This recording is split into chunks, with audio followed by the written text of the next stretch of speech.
이름 뜻을 궁금해하는 사람들이 많은데 유럽 문화에 빠져있을 때 예쁜 단어끼리 조합하다가 짓게 된 거래요. 브랜드 코멘터리 드파운드 이야기입니다.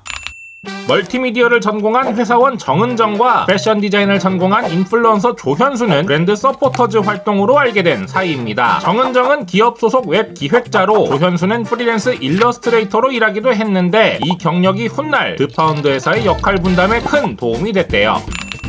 정은정은 29살에 돌연 퇴사 후 작은 쇼핑몰을 오픈했습니다. 하지만 뚜렷한 계획이 없던 탓에 수익은커녕 당장 사무실 월세 내기도 힘들었던 상황으로 몰렸고 살 길을 찾기 위해 일단 조현수에게 사무실을 같이 쓰지 않겠냐는 제안을 했다고 합니다.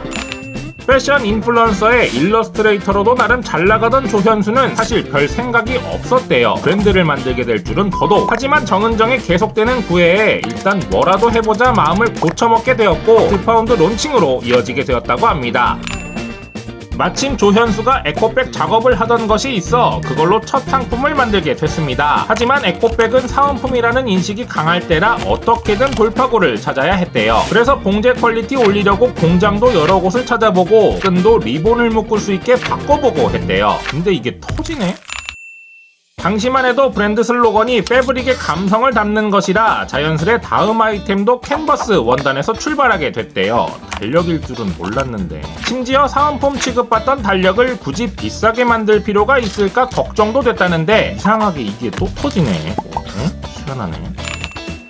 처음엔 옷까지 만들 생각은 없었답니다. 그런데 에코백을 보여주기 위해 자신들의 데일리룩에 에코백을 넣었더니 갑자기 사람들이 그 옷은 어디 거냐 묻기 시작한 거예요. 그래서 자연스럽게 가방과 어울릴 셔츠를 만들게 됐답니다. 근데 또 이걸 김나영님이 막 입어주시고 막...